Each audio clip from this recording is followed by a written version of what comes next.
Well, we're entering into the last part of our program here, which we want to have an opportunity for a panel to answer any questions that you might all have reference safe rooms. So at this time, I'd like to invite our panel up here. Come on up, panel.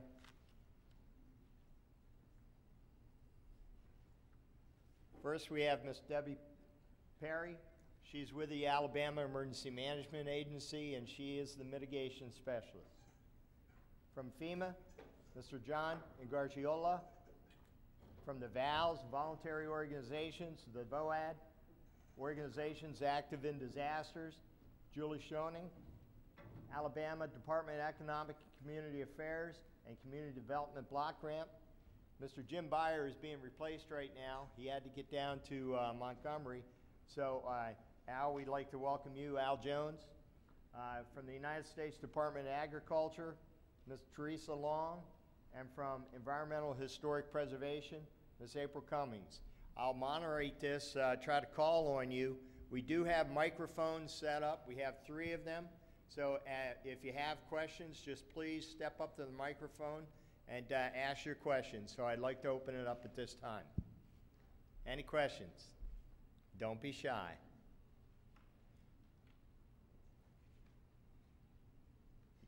So you had all your questions answered today, is that it?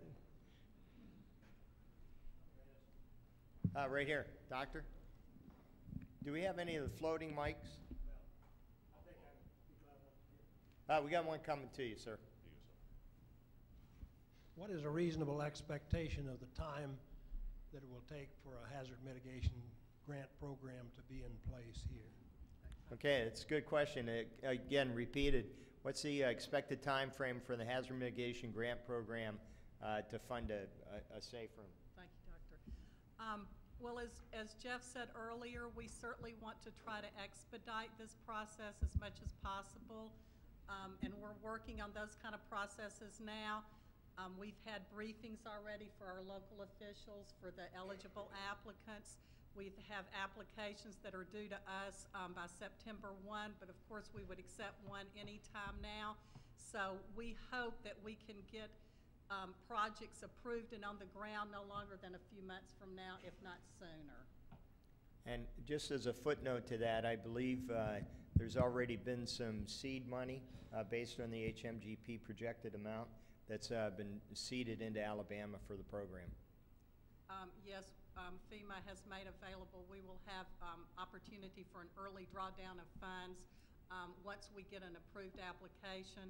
And our process is, we have our mitigation staff over here in the room, and I just want to say that our #1 goal is to assist the eligible applicants for the Hazard Mitigation Grant Program to implement this program as quickly and painlessly as possible with the state's priorities and the local community's priorities. So that is our #1 goal, is to get the applications done and the money on the streets as quick as we can within the program guidelines. We have somebody at the mic. If you'd identify yourself too, please. Yeah, my name's Keith Gwynn. You may Keith a little closer. Gwynn. And my question is I talked to a FEMA representative in Lowe's yesterday who was talking about so far I think $11 million being available for safe rooms and just different mitigation projects. And my question to him and to y'all is, will money be available to individuals that won't be going through a community, municipality, just any type of, just directly from FEMA to an individual to install a safe room? I can start with that. For the Hazard Mitigation Grant Program, of course it can benefit individuals, but the way the grant program is structured is that the eligible applicants for the program are state or local government, private nonprofits, or Indian tribes, but we can benefit the individuals. I don't know of any other program that goes directly to the individuals. Just to expand on that, in other words, if individuals want safe rooms, they can go through their community to apply for the safe rooms through the Hazard Mitigation Grant Program. Next question.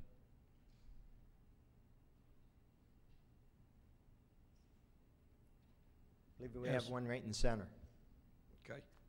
I'm Don Murphy. I'm mayor in Pelham, Alabama. We have 25,000 population, 4 schools, and we don't have any safe rooms or shelters or anything involved. I'm very interested of making the city safe, but where do you start? If you were me, where would you start as the mayor? That's Do a you good start with question. the schools, or is that the Board of Education that's going to do that? Is that the County Board of Education or State Board of Education? Or is that left up to the city without city schools? Okay, as I said, that my first step would be, or your first step would be to turn in a letter of intent for the HMGP that you can find on our website, ema.alabama.gov. You can turn that in for whatever eligible entity in your community that wants to apply. The local school board can go through the city or the county. There is a planning process that has to be done, that's already been done. As the other speakers have said, almost all of the counties and communities in Alabama have a local mitigation plan approved. So your first step would be to fill out that letter of intent. Once that comes into the state, we are going to have teams partnered with the state and FEMA that can go out and assist you in any technical assistance you need in compiling the application. And the same question for businesses that's in our community. How do you get the business community involved? Because I'm sure ours would be involved if I knew how to lead them into it. Yes, sir. That's what I don't know.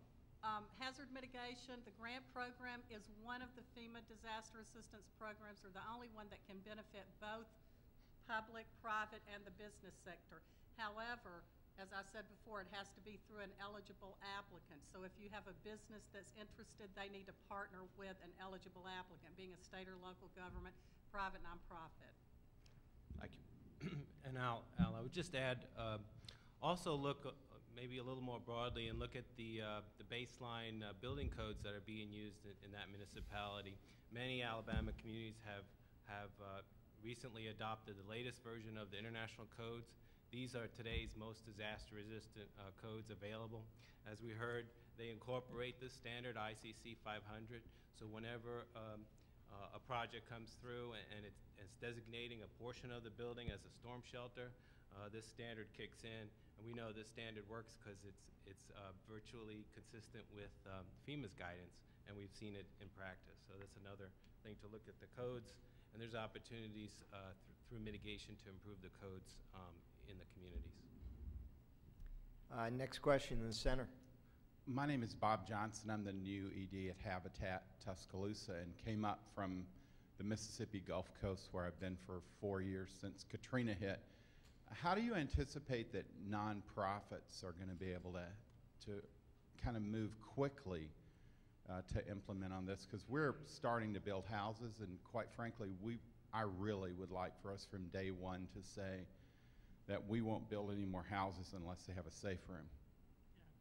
And we appreciate that. And once again, the process we have set up, we have people here with FEMA and the state where we can go out and speak to you based on your interest in the program and a letter of intent, and try to work through that process with you. Thank you. Go through the process of the Thanks. program, the expedited process. And just a footnote to that, I know that Habitat had approached us. They were interested in the guidelines so that the houses that they're building now, they are including in some of those rooms, such as a bathroom. They're reinforcing those bathrooms to make them into safe rooms as part of that building. So it's a dual use capability. Other questions? Going once? All right, at this point I want to thank all of you for attendance today. Please, if you haven't had an opportunity to do so, get out to the exhibits, see the folks along the sides, pick up the reading material, and I want to thank the panel today for their help.